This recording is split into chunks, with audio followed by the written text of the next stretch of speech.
नमस्कार दोस्तों, मैं इस समय सरगुजा जिले के अंबिकापुर विकास खंड, अब तो दरिमा बन गया है ना विकास खंड। हाँ, तो दरिमा विकास खंड में हूँ और दरिमा विकास खंड में हवाई पट्टी के पीछे तरफ में एक छोटा सा जगह है।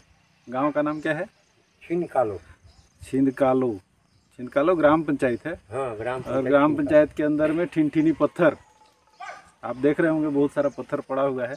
पूरा चारों तरफ गांव है, लेकिन इस जगह पे थोड़ा सा पत्थर पड़ा हुआ है। लेकिन ये थोड़ा सा पत्थर क्यों पड़ा हुआ है, ये एक आश्चर्य का बात है। इस पूरे पत्थर में से एक पत्थर ऐसा है जिसमें अलग अलग तरीके का ध्वनि निकलता है, और वो बाजा जैसा ध्वनि है, उसको बर्तन बोल सकते हैं, मेटल जैसा ध्वनि है।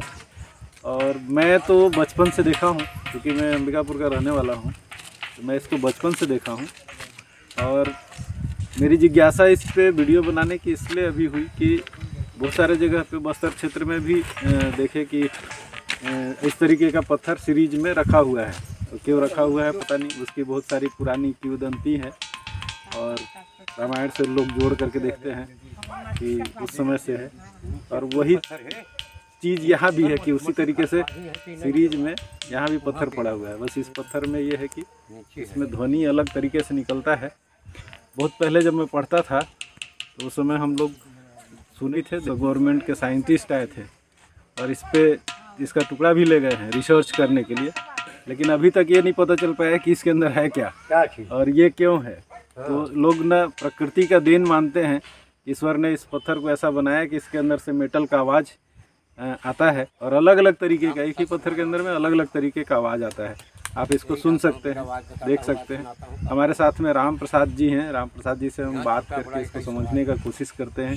वो काफ़ी समय से यहाँ पे रह रहे हैं।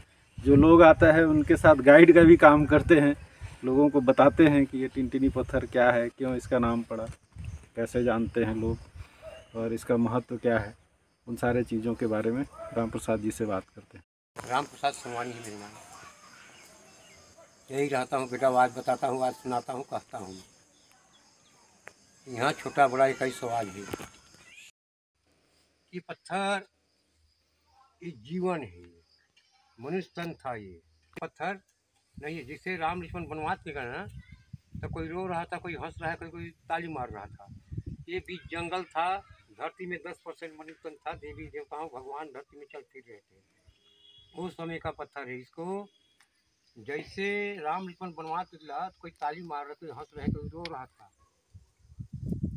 अब ये बीच जंगल में मनुष्य तन सो रहा था।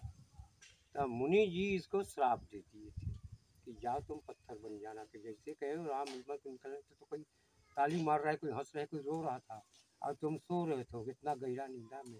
तुम जाओ पत्थर बन के रह जाना, तेरे को जाके जगाएंगे हम। कहा राम जी आया, मुनि जी कहा कि ठोको इसका, बोली वही निकलेगा। तब बोली उसका यही है बेटा। ये पत्थर को उठाने की कोशिश किसने किए थे? अंग्रेज आया थे 2 ट्रैक्टर लेके। 2 ट्रैक्टर के संख्या बंधवाया, खिंचवाया, 2 ट्रैक्टर का इंजन जल गया। फिर हमारे सरगुजा महाराज का राज हुआ। 7 हाथी भेजा इसको उठवाने के लिए। 7 हाथी से संख्या बंधवाया, खिंचवाया, 7 हाथी मिल जाए तो बच गए। फिर हमारी इंदिरा गांधी का राज हुआ। JCB भेजा इसको उठवाने के लिए। JCB टूट फाड़ के फेंकाए गए थे। अब कह दिया इंदिरा गांधी के रहने जो हमारे सरगुजा का ये एक धरोहर चीज है। देखा जो भूजा और कमर, इसी का सेवा सत्कार में प्रतिदिन रहता हूँ बेटा। यही जा रहता हूँ बेटा, हाथ फैलाता हूँ, जिसका मर्जी वहाँ पे है, नीचे है।